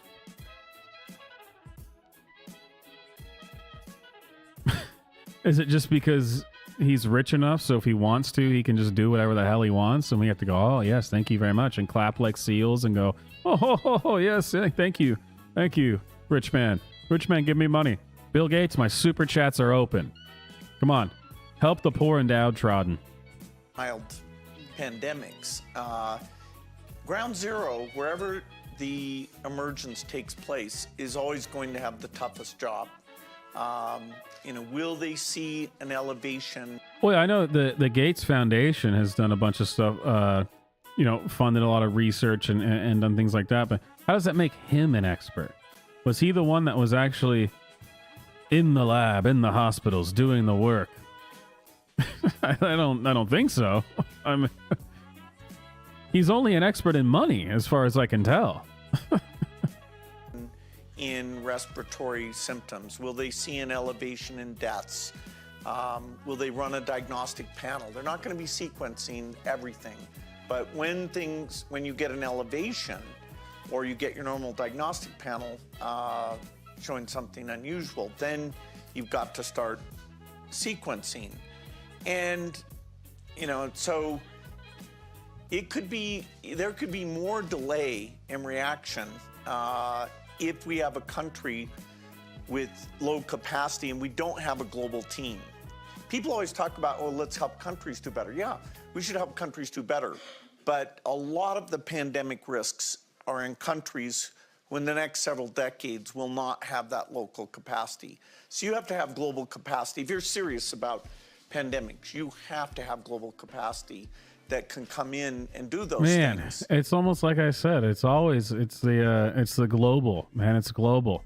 Like that woman who kind of looks like she's from the Munsters or something was saying about how global initiatives, we have we have to organize global governments together. No, that's a hard no from me, and I don't even care what it is, pandemic or whatever. Hard no from me. So we see that a lot. But here we're lucky. If this had been 10 years ago, some of these vaccine technologies did not exist. If it comes 10 years from now, we should have far, far better diagnostic technology. That is, be able to scale up every country within a month to diagnose their entire population. We should have much better therapeutics, some of which will be pathogen independent. And then, as we do come up with vaccines, we want vaccines that are infection blocking and long duration. Yeah, so we want vaccines that work, not the 4 that we did for COVID, because those didn't do shit. Even with the boosters, they didn't do shit. Which today, the vaccines have saved millions of lives, but they don't have much in the way of duration, and they're not good at infection blocking. President Kagame, how should health organizations and leaders sort of measure the humanitarian impact of pandemics, and how should that factor into preparedness? Well, first of all, government's responsibility being really working out these policy measures and bringing in, they have to create the trust with the citizens. So as I said earlier, building these capacities also. Yeah, that old lady there always looks so upset. Have a clear picture of what needs to be done in the country and where we need to put the investments. And like in Rwanda and Senegal, South Africa, Ghana, we are beginning to work together and working with the partners from across the world. For example, the 4 I have mentioned, we're working now with the BioNTech. Yeah, I can't tell if he's talking slow like this because English is his second language, or if he really is just very unsure of himself. Resolve the other problem I said of always depending from how generous the rest of the world is going to be to us before we get to the vaccines. So we have to work across the private sector, government, and then the citizens themselves. Well, Like that's one thing that I just thought was struck, interesting is like, if this whole thing, because they talk a lot about climate change and renewable energy, and this is what we're here for. This World Economic Forum summit here is to address all these problems. Did you even invite Elon Musk? I mean, it seems like if you were serious, that's what you'd be about, but this has nothing to do with any of that stuff at all. That's what I'm saying. Just have your rich person party. What are you doing with this bullshit about how we're trying to help the world, man? We're here to solve the problems, man. We're gonna prepare for the next pandemic. We're gonna get just party. You don't need to pretend like you're doing something good.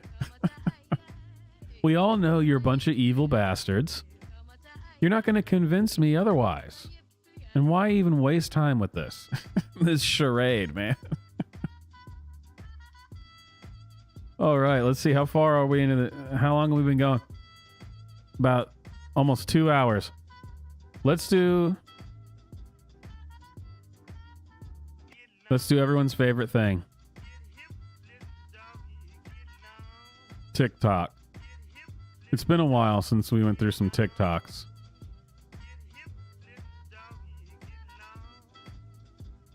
And TikTok's fun because I don't even have to plan anything. I just Guys. Oh geez, it's turned on already. I don't even have to I don't have to decide what I'm gonna do. I just go to it and just start scrolling because you know it's gonna be some crazy shit every time. So I'm gonna go to my who I follow, and let's just turn it on and see what we get. Let's do maybe 15 minutes or so.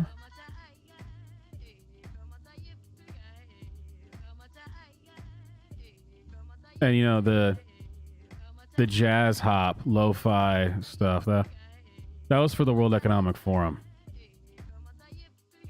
We can switch it back to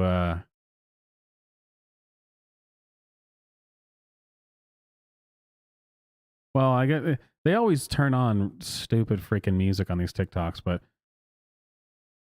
we'll see. We'll see how it works. When your height and pronouns come out at the same time, huh? Oh, it's 5 or 11. Hi, my name is Maybe Burke. I use 5 or 11.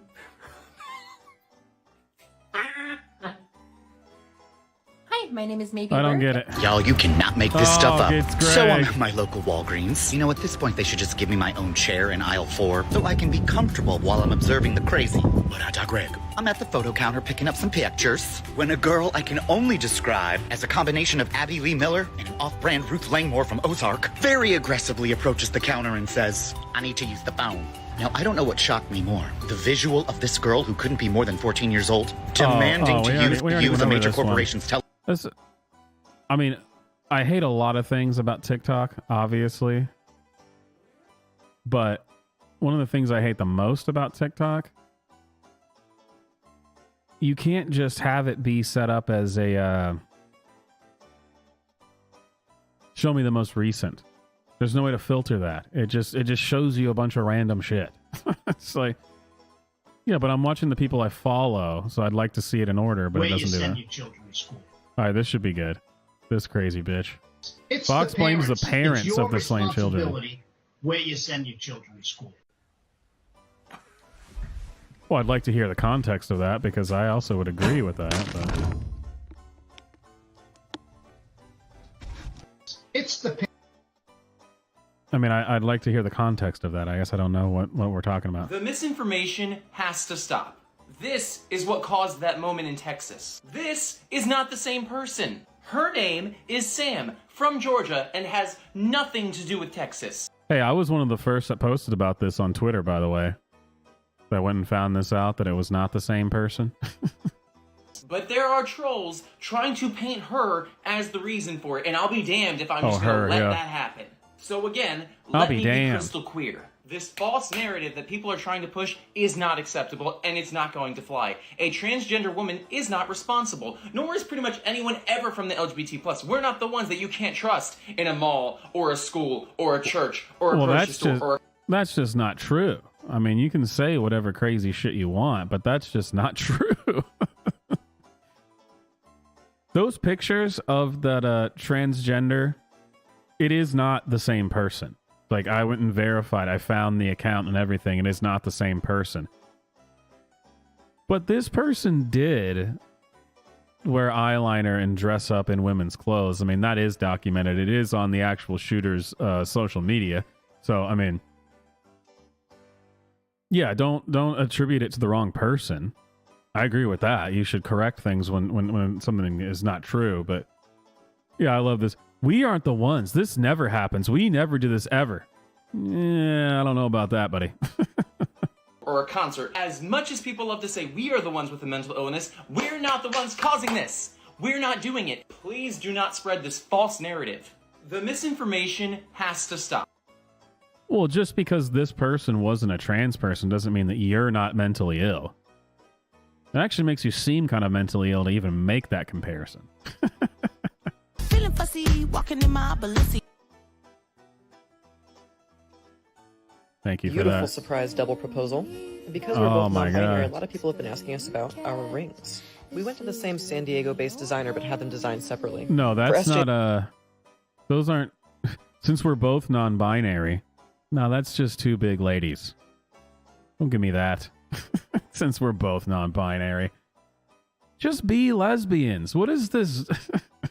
Just be lesbians. My partner and I just had a beautiful surprise double proposal. And because we're both non-binary, a lot of people have been asking us about our rings. We went to the same San Diego-based designer, but had them designed separately. For SJ's ring, my jeweler Ashley sent over a bunch of options, and I chose from that. And flawless transition. They like femme but unique, so I feel like this really fit. We both hate diamonds, so mine is a stone called moss agate. It's got like little mossy inclusions in there. What did you It's just a little call bit me? more masculine. You just call me a SJ's moss ring has faggot? this almost like butterfly shape, with their favorite stone in the center, an emerald. It's also nice and wide and hides an old tattoo. We went with this designer that we always mispronounce. Alright, this is boring. How to wear a durag with locks. How to wear a do-rag with locks, huh? This is what we needed. What does that even mean, how to wear it with locks? Isn't it the same way you'd wear it anyway? I don't know. Hey, Brentley! Oh, I wonder if Brentley has posted anymore about leaving teaching. As an educator, I think it's important. We all talk about what happened in Texas. Oh, Teaching is political. Brentley's got Teaching is a form of Let's advocacy. see. But what should not be political are the lives of students and teachers. Politicians, we've done everything you've asked for. As educators, we go through extensive intruder training. As teachers, we hold lockdown drills with our kids. And in some trainings, we're told to teach our students how to make weapons out of staplers so they can defend themselves in a lockdown. It's not. You know what would be great is if you didn't have to do that and there was just someone with a gun that was there to protect you. Teach them how to make weapons out of staplers. Well, that's fucking stupid. fucking working. Rather than passing sensible gun laws that would make schools safe. You're right. It's not working. And also, I don't think there's ever been a single like mass shooting where every single thing that the person had and what they did was legal up until they started shooting people. This whole thing about gun control, are you freaking kidding me? I mean, usually by the time someone is opening fire in public, they've already broken a bunch of the gun laws anyway. I mean, and not to mention, what is it, like 95% of mass shootings happen in gun-free zones? How did they get the gun in there? I mean, when they passed the barrier into the gun-free zone, it should have just dissolved because it was illegal. It wasn't supposed to be there in the first place, right? Because that's what laws do. Of course. Safer. Conservatives say we don't need gun reform because guns aren't something we should be afraid of. But LGBTQ plus educators in the classroom, now that should be feared. It wouldn't be ethical to do background checks on anyone who wants to get a gun. But hey, there was a background check. Why do they... You have to willfully be this stupid. Background checks... The background checks didn't work. As far as I remember, the guy had two different background checks that he passed that he should not have. I mean, what? And we should have background checks. Okay, we do. What's your next option? What's your next thing? Well, I just think we should have background checks. Oh, okay. Well, we do. So, what do you want to do about it? Well, we should have sensible gun laws. Okay. Well, what does that entail? Background checks. Okay, we have background checks. What do you want to do? Well, sensible gun laws. Okay. Thank you. Thank you for your time, Brentley. About gender and queer people, that should be illegal. Having a fucking automatic machine gun is safe and it's a hobby. An automatic about machine race gun. And culture in the classroom, that is dangerous. Complacent politicians are the biggest threat to our classroom. It's Republican policies that are a danger to our students and our teachers. Children and educators should have to stand in the line of fire just so they can go into those classrooms and try to learn their ABCs. As an educator, I think it's... Yeah, thanks for that hot take, Brentley. As always, on top of it. Oh, hey everyone. Pre-K pause, more like paradise pause. This teacher's off duty. Sometimes you just need a little getaway. Just soak in that fresh mountain air. I love the peace and quiet. Yeah, hi. Sounds of the woods and the campfire. You think your kids could stop playing so loud? I'm trying to make a video. And just connect with nature. Babe, is that a bear? It's just a trash bag. For the next few days, it's just me and my thoughts. Yeah, no, I'm done shooting. The video's over. Let's get out of the woods and the campfire smell like smoke. Let's have drinks again to the hot tub. Oh, hey, everyone. Uh-oh. Oh, Brentley. I got new rules and I count them. And speaking of rules, teachers, we are going into summer break. And personally, I'd like to set a few rules to keep any of you all from getting in trouble, but also out of the public eye. Rule 1, if you're having a night out with friends and you would like an adult beverage, we are just asking that you cross state lines to do so. We would just hate for anyone in this tight-knit community watching you consuming alcohol. Rule 2, I know it's gonna be unusually hot this summer. Many of you want to spend time at the beach. Ladies, we have your approved bathing suits for the summer. They are a little shorter than they were last year. Mr. Rooms, I don't need to feel targeted, but you're the only man that works here. But we did see your Instagram post wearing this Speedo. Absolutely not. But instead, we got you this vintage 1930s one-piece swimsuit. Last but not least, your social media. You are not to post any of the following: gym selfies, beach selfies, before and... Oh, also, by the way, I was just thinking about... I should have said this about... when he was talking about his crazy shit as an educator, I think it's about the school shooting. Go back. Several months ago, one of my videos was me talking about, and I brought up that, man, over the next several years, we are going to see a huge spike in serial killers because of these insane lockdowns and the development of children being just completely jacked up because of people's faces being covered, not being socialized because they can't leave the house, and tell me I wasn't right. We're seeing a lot of crazy bastards running around now shooting people. Told you, man. I called it. And then several years from now, you'll be able to see a documentary about some new serial killer who decapitated his victims or cut their faces off because he was just uncomfortable seeing their faces because of masks. I mean, sorry, that maybe was a little bit graphic, but you know what I'm talking about. Yeah, it's not mental illness. Common sense gun control laws will fix this for sure. Oh, all right. Today we're gonna read. Thank you. No, pre-K catch a bubble. Pre-K pause. Nope. He's still making videos about being a teacher. I want to see the more videos of him being sad because he's not going to teach anymore. Days left of this school year. Honestly, I get it. You're all over it and I am too. So let's get real. Let's negotiate. You don't want story time anymore? Okay. We have to sit down quietly for an educational movie. Deal. All right, let's move on. Next. You want to eat snacks throughout the day? Oof, tough bargain. Okay, but someone's parents have to bring me Starbucks coffee each morning and also the Dunkin' Donut holes. All right, what's next? Oh no, nap time is not negotiable. It might be the only thing keeping me sane right now, but I like to be fair. How about we get an extra recess if we keep nap time? Cool. Any last, yeah, go ahead. You want to draw and finger paint on the walls. You know what, I'm cool with that. I'm resigning at the end of the year anyway, so I don't care. Be like a caveman. Tell your story and histories all over the wall. I don't get paid enough to tell you no. All right, today we're gonna read. Why does he always seem to like... I mean, obviously this is a joke, but he said it tons of times that he basically lets the kids run the classroom. How weird is that?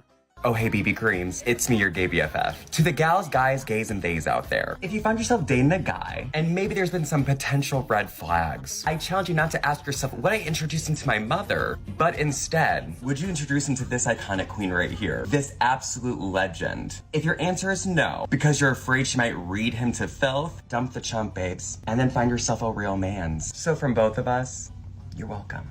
Oh, hey, BB Creams. What the hell did I just listen to? Did anyone understand that? That was a different language. What the hell was that? I'm going to try this again. It's me, your gay BFF. To the gals, guys, gays, and theys out there. If you find yourself dating a guy, and maybe there's been some potential red flags, I challenge you not to ask yourself, would I introduce him to my mother? But instead, would you introduce him to this iconic queen right here? This absolute legend? If your answer is no, because you're afraid she might read him to filth, dump the chump, babes, and then find yourself a real man's. So from both of... What the hell was that? I don't even... Okay, next. I know I've been making these a lot lately. I'm going out tonight with some friends to go see a musical. The theater has no air conditioning, and it's like 90 degrees out today. I'm choosing between two outfits and I really need help. This is the first one. I bought it last year and I couldn't wear it because it was too tight and I was like 40 pounds heavier. Still a little tight in some areas, but it's cute, it's beachy, and it's very cool, which is important because again, it's gonna be 90 degrees. Let me give you the full look though, okay? Boop, boop, boop, boop, boop, boop, boop. Ha-cha, what do we think? Second choice. I hate it. Outfit number 2. Full disclosure, I wear this one a lot. It's like a tried and true option. It is long pants, but they're fairly thin. Hopefully the tank top keeps me cool, but let me give you the 180 again. A boop, a boop, boop, boop, and there we go. I have to leave in a few hours, so please tell me what you think. I know I've been making these a lot. That's a no from me, Brentley. Pre-K pause. Are you really challenging a gay dude's fashion sense? You're on. Let me fill you in. A few years ago, an old principal of mine pulled me into the office and told me we could no longer wear graphic t-shirts into work. He did this a week before Pride Month. We knew I wore Pride shirts every single day. But then he also let my colleagues continue to wear t-shirts in. You can look professional and still wear a t-shirt. Let me show you. Pride shirt. And here's the outfit. We're doing a little suit moment with some sneakers. I think it's pretty dressy, and keep in mind, I'm a pre-K teacher. I don't know why I'm expected to dress up every day, just to have a student shit or throw up on me. Pride shirt. Let's do a faux monochromatic look with some loafers. But wait, you have a meeting with a parent after school? Not I don't... Why did this guy become a teacher? It seems like he hates it. In fact, he says all the time that he hates it. Why did you become a teacher? I don't get it. not dressy enough. Throw on a wine-colored blazer and look at this. You don't think this is dressed up for a pre-K teacher? Pride shirt. We're gonna do a patterned pant, some glittery shoes. I'll wear some flashy black glasses. I don't know, I think it's pretty snazzy for a pre-K teacher. Babes, don't make excuses for this principal. It had nothing to do with dressing up or looking professional. It had everything to do with homophobia. Now go out there and get a passion for fashion. Pre-K. Man, almost all of those outfits were pretty awful. Hey, how's it going? Oh, hey, we're back to... This was the last one that I did. Okay, cool. He hasn't said anything else about being fired. That's what I wanted to see.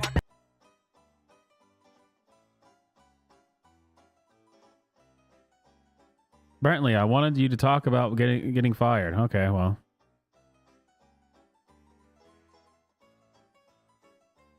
This guy has 2.2 million followers. What the hell, dude?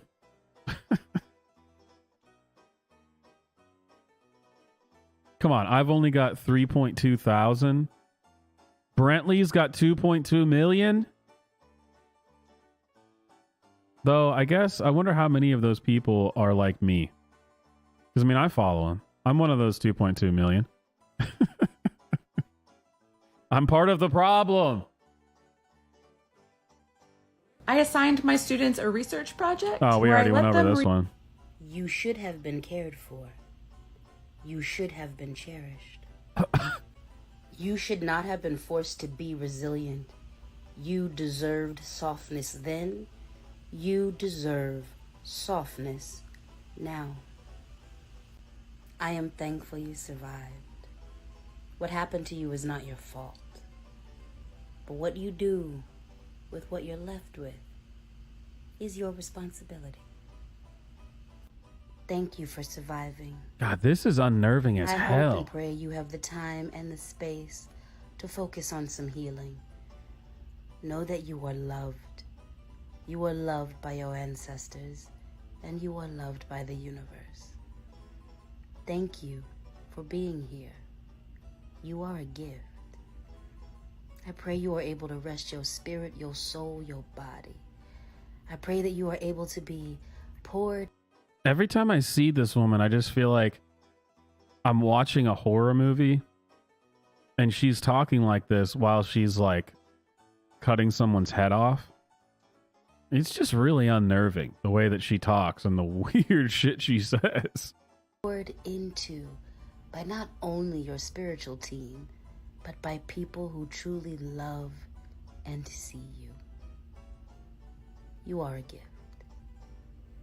You are a gift.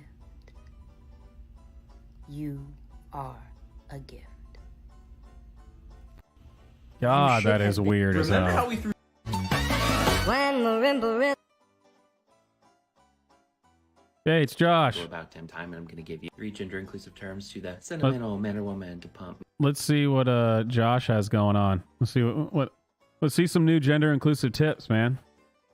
Adult, and there's an enormous amount of gatekeeping, and it can be a real. We don't talk about this enough. I was assigned male at birth and didn't learn how to do makeup, and I'm learning it. Oh yeah, we don't talk about this enough. That you were assigned male at birth. We don't talk about this enough. I was assigned male at birth and didn't learn how to do makeup, and I'm learning it as an adult, and there's an enormous amount of gatekeeping. And it can be a really intimidating space, so there's a lot of trial and error or just hoping for the best. What I mean by that is no one's really out here teaching you what to do or helping you figure out what you need. And I feel like it serves no one. Let's just help each other, right? So if you encounter someone online or in a makeup shop who's trying to figure something out, help them if you can. We don't talk about this enough. I was Okay. assigned male if the shoe fits. Here's another brand that offers extended size heels. Shoe Cam. Oh God, no. Not this, but that. Here's a gender inclusive tip. Instead of thinking about a person's transition like a tasting menu where the courses have already been decided for you, instead think of a person's transition like a really big, enormous buffet with tons and tons of options to choose from. If buffets aren't your thing because they gross you out, think of it like the Cheesecake Factory menu with just pages and pages and pages of things to choose from or order. A person's relationship to their gender and their transition is not linear with a predetermined set of things to do. Not this, but that. Here's a gender inclusive tip.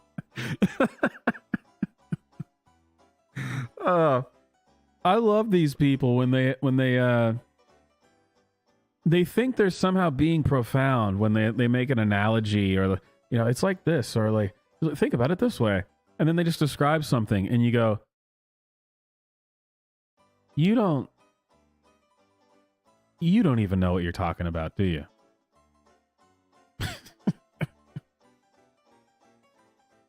No, don't give me that.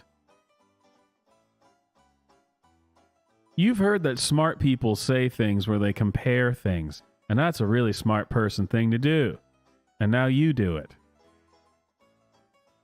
Well, see, the thing is, you need to think about gender. It's like, imagine you go to Home Depot and you're walking around and there's this guy walking around and, he's wearing a leather jacket.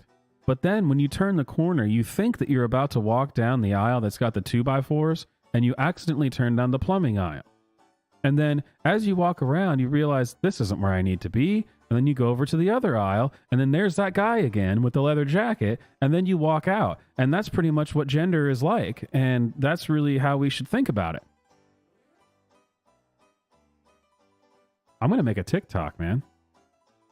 I love Lizzo, and I love Lizzo's new single, About Damn Time, and I'm going to give you 3 gender-inclusive terms to the sentimental man or woman to pump me. We have 4 syllables to work with. Man or woman. Sentimental, sexy baddie to pump me up. Sentimental, kind of person to pump my sentimental, gorgeous bestie to pump me. This post is for entertainment only. I'm not mad about sentimental man or woman, but I do sing one of those 3 versions when I sing it myself. I love Lizzo, and I love Lizzo's new single, About Damn Time. It's about a song, and they're upset that there's a... The song must be gendered somehow, and that is bad news. Not this, but that. Here's a gender-inclusive tip. Pride's coming up. And yay, Pride's coming up. In rainbow capitalism, where they'll be selling some styles and sizes they don't normally. So instead of accepting little nod to size-inclusive or gender-inclusive fashion during just June, instead, contact them and let them know. Brands should be offering size-inclusive and gender-inclusive why style did they year-round get so much louder for a second? Not this, but that. Here's a gender-inclusive tip. Pride's coming. Nothing this person ever says means anything. It means nothing. Telling you, my Home Depot story made more sense than any of the shit this person says.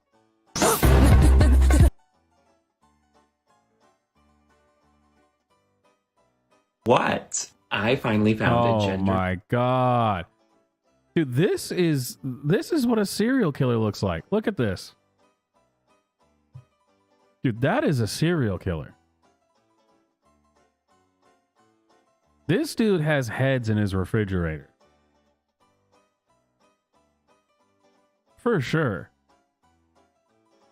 Guess what? I finally found a gender-neutral honorific that feels like me. Oh my gosh. Now, it took me 5 years. And thank God, Josh. That is a load off my mind. Please tell me more. I lost a lot of sleep in the process. But as of today, you can call me doctor because I just finished my Doctor of Education program at Columbia University.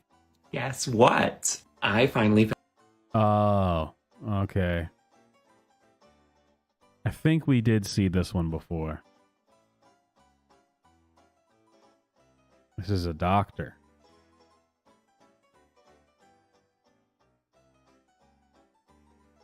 What did he say? A doctor of what?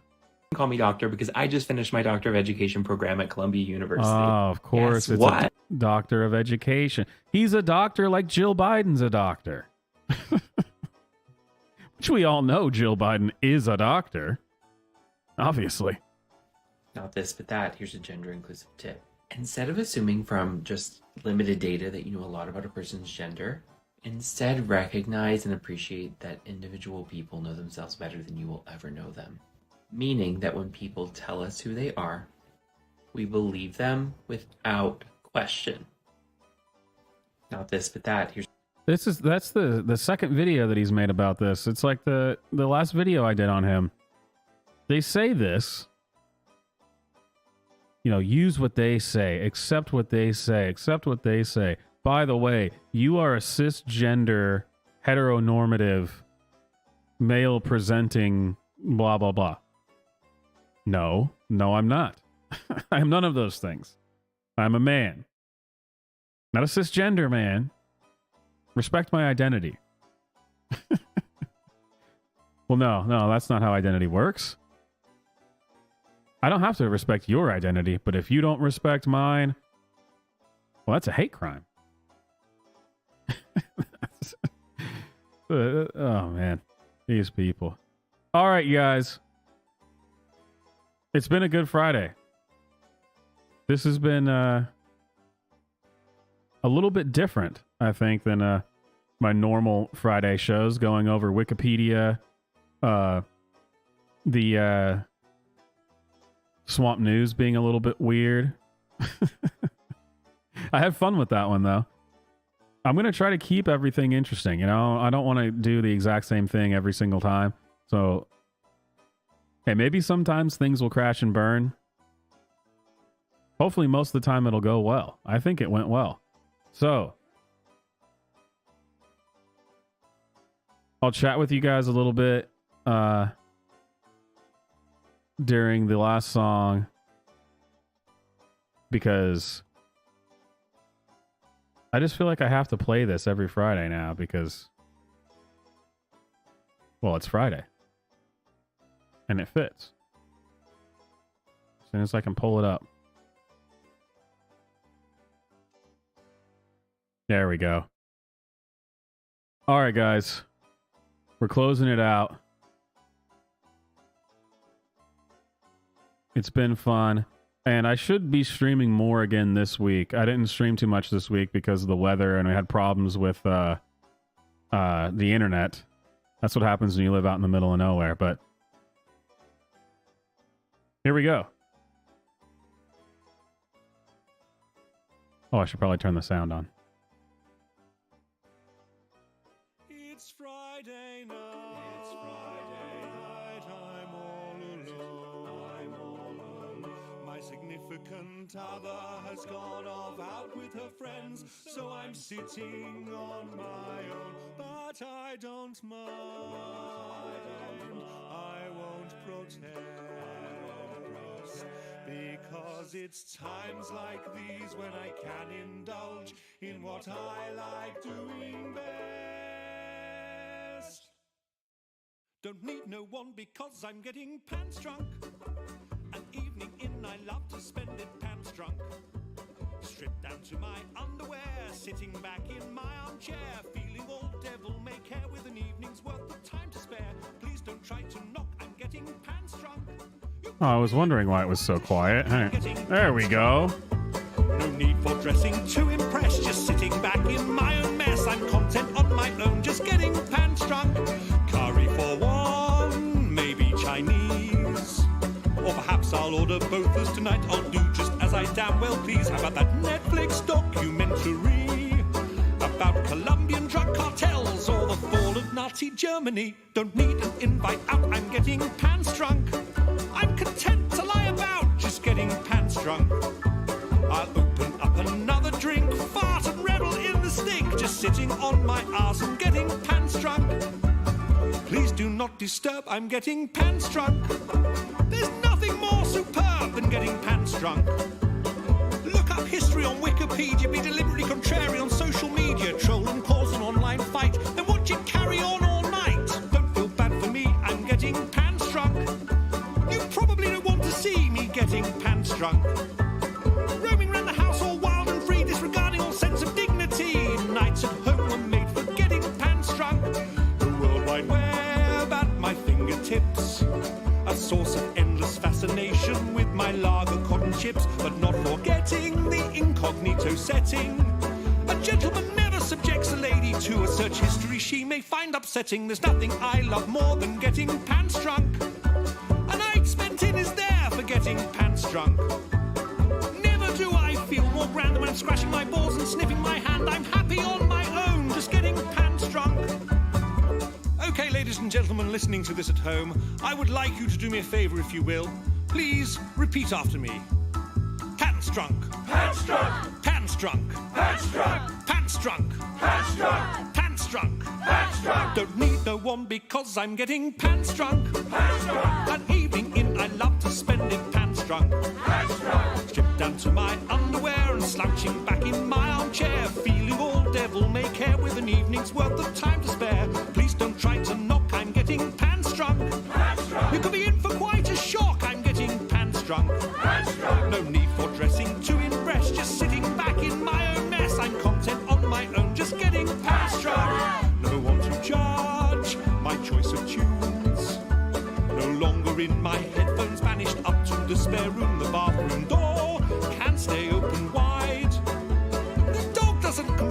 about the noises from inside. There's something to be said for getting pants drunk. Why not stay at home instead and just get pants drunk? Nobody to tell you how to spend your time. You can do it your way and I'll do it mine. Nothing can compare to getting pants drunk. All right. This has been Swamp Live Friday night. Went a little bit longer today than normal. A little over 2 hours, or right around 2 hours. I like to keep it between an hour and a half to 2 hours, so this you can actually watch this as a show later on if you don't catch the stream.